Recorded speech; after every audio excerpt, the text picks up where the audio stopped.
Spoštovane gledalke in gledalci, prav lep pozdrav iz studia Idrijskih novic.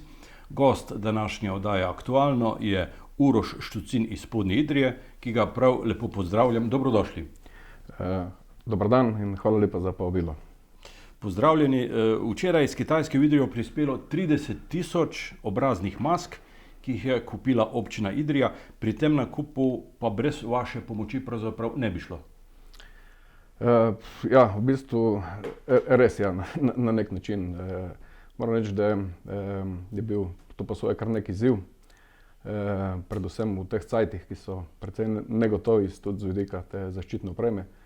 Kakor smo lahko tudi vsi spoznali, je situacija na državni ravni zelo neprimerna, da ne bom uporabil še kakšnega bolj neprimerna izraza. Je v tem trenutku težko dobiti obrazne maske na Kitajskem? Odgovor je lahko dvojni, ja in ne. Dejstvo je, da se je v tej situaciji na tržišču, predvsem na tržiščih uporabnikov, pojavila cela armada tako imenovanih dogs of war, ki v iskanju nepravičnega profita na račun škode vseh nas pritiskajo tako na dobavitelje kot na izvajalce transporta. In zato se tudi na samo kitajskem tržišču pojavlja tudi veliko špekulantov in vsega. Zato je v bistvu tudi da se dobiti za neverjetno nizko ceno, še zmeraj le nizko v narekovajih, ampak to je vprašanje, kaj to pomeni z vidika kvalitete oziroma a sploh tovarna obstaja in tako naprej. Tudi recimo mi smo v tem projektu preverili 3-4 potencialne dobavitelje. Dva se sploh nista odzvala na naš poziv, da bi šel nekdo pač kontrolirati fabriko, kar takoj vidiš, da je zadeva lahko precej na trhlih temeljih. Najbrž so odločilnega pomena pri tem osebni stiki. Brez teh posla najbrž ne bi bilo. Definitivno. Poslovanje s Kitajci je zelo pomembno, da nekako začutiš tisto, oni to rečejo guanxi. To je neka tradicionalna vrednota, veščina oziroma nek miks nekih vrednot, kaj je na Kitajskem še zmeraj, pred nekim podpisom pogodbe še zmeraj precej bolj cenjeno. To je pa neko obojestransko spoštovanje, nek sklenjen krog mora biti, dejansko začutiti se moraš. Kdaj ste pravzaprav stkali stike z gospodom Šue Fengom? S Šue Fengom, Šue Feng Wu oziroma Karle po domače, ker ima tudi evropejsko ime Karl, so se spoznala junija 2014 v mestu Ningbo, ko sem se jaz udeležil skupinskega nastopa na sejmu, ki je organiziral Spirit.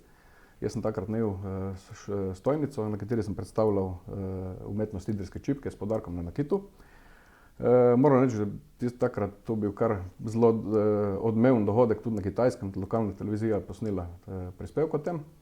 In Šue Feng je pač prišel na moj štand, tam so se spoznala in so v bistvu že predtem skušala nekaj tudi na ogromnem kitajskem trgu razvijati prodajo oziroma trženje idrijske čipke. Ampak moram reči, da je najpomembnejši projekt do zdaj bil pa nedvomno ta dobava teh zaščitnih mask. Za kakšne maske pravzaprav gre?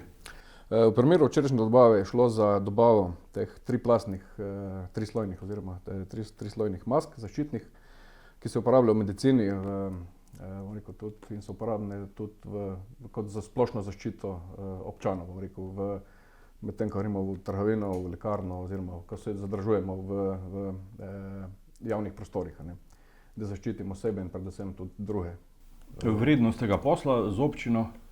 Vrednost tega posla, te maske v kontingentu za občino, konkretno tisto prvo količino, so bile maske po 46 centov komad. To je bila takrat najnižja cena, ki smo jo lahko mi zagotovili. V bistvu kalkulirana je bila praktično že skoraj v nulo, bom rekel, zaradi tega, ker tudi jaz enostavno si v takem primeru ne bi mogel dovoliti, da bom služil na tak račun, pač enostavno sem še take sorte. Vas torej lahko štejemo med vojne dobičkarje? Nikakor ne, v ta namen sem jaz tudi za potrebe hitrejšega carinjenja sem napisal tudi izjavo o namenu uporabe mask, v kateri sem napisal in se spodaj tudi podpisal, da spodaj podpisan Uroš Štucin, odgovorna oseba podjetja Ajda ETC Uroš Štucin SP. Kot voznik s polno odgovornostjo izjavljam, da maske niso namenjene preprodaji in morebitni vojno-dobičkarskemu služenju in izkoriščanju dane situacije. Moram reči, da sem tudi, ko sem na carini prejel ta dopis, da sem prejel tudi klic ene gospe, ki se mi najlepše zahvalila in rekla, da kaj taha pač še ni videla in da praktično bi to mogla biti obvezna sestavina slehernega uvoza zaščitne opreme v današnjih cajtih. Enako uslugo brez provizije ste ponudili tudi državnim blagovnim rezervam. Kakšen je bil odziv v Ljubljani? Jaz sem v bistvu že 14 dni pred tem, ko smo se pač začeli z občino pogovarjati, ponudil državi.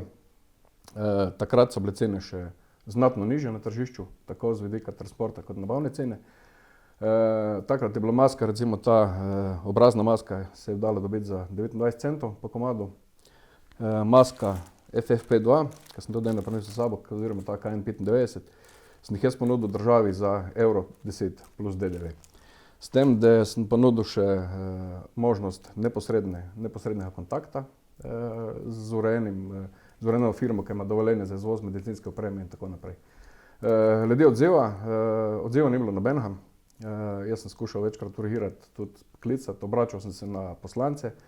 Zdaj na naža se žal nisem mogel, ker me je pač blokiral na vseh družbenih omrežjih. In ja, moram reči, da je bil kot davkoplačevalec sem se počutil zelo neprijetno, no, v tej situaciji, ko vidiš tudi pol čez par dni, da se pa minister hvali na televiziji, da je za tako masko plačal 10,67 evra. Zdaj si pa vsak zračuna razliko, 10,67 minus 1,1 evro, kam je razlika šla. Koliko časa pa je potovala ta pošiljka iz Kitajske do Idrije? Celotna transakcija je bila izvedena na tak način. Jaz sem v bistvu 23. Sem jaz uradno naročil, ker sem dobil pač uradno naročilo. 24. je šel tudi Korle, po domače, ki se je vračal takrat iz karantenizirane province, so šli z družino domov. On, ko je prišel domov, je šel takoj, se je zapeljal do dobavitelja. Tako da so mi v bistvu imela 24, pa on tam zvečer. Prespati je mogel v avtu, zaradi tega, ker mu niso hoteli dati, ni mogel najti sobe v hotelu, ker je bil pač iz druge province, zaradi pač znanih razmer. V glavnem 26. 3. je bilo so bile vse maske pregledane, pripravljene za odpremo in so jih v bistvu tudi odpremila za Ningbo, ker lokalni DHL v kraju, kjer je bil dobavitelj, ni hotel pač pobrati celotne količine in so pogojevali z 3-kratnimi odpremami, zato smo vmes mogli že tudi predimenzionirati pakete, zaradi tega, da bi pač, ker pri letalskih transportih se upošteva volumenska teža in obstoječe škatle niso bile, so presegale, zdaj če bi šel na 3-krat po 100 kg. Tako da pol 27. je bila pošiljka izvozno ocarinjena, pol je pa to trajalo kar še en cajt. Se pravi, ker tudi pošiljka je prišla s 5-6 različnimi avioni, so pač taki cajti, da DHL ima lastno floto tovornih letal zakupljeno vnaprej. To se pa kombinira z raznimi potniškimi letali. In tako da ena škatla 2000 mask je šlo najprej v Amsterdam, pol v Leipzig, pol še 4000 v Frankfurt in tako naprej. Ampak zdaj moram reči, da konec koncev je prišlo. No. Sicer par dni kasneje, kot smo planirali, ampak prišlo je. Ste si sedaj kaj oddahnili? Ja, moram reči, da včeraj, ko sem se zapeljal nazaj proti Far, moram reči, mi je kar malo, tam na sred Marževa tramka malo, en tak občutek je bil, tak, mogoče, da bi tudi, da sem kar malo sentimentalen ratal, no, če sem čisto iskren. Hvala za pogovor in pojasnila, gospod Uroš Tucin. Vam, spoštovane gledalke in gledalci, pa hvala za pozornost.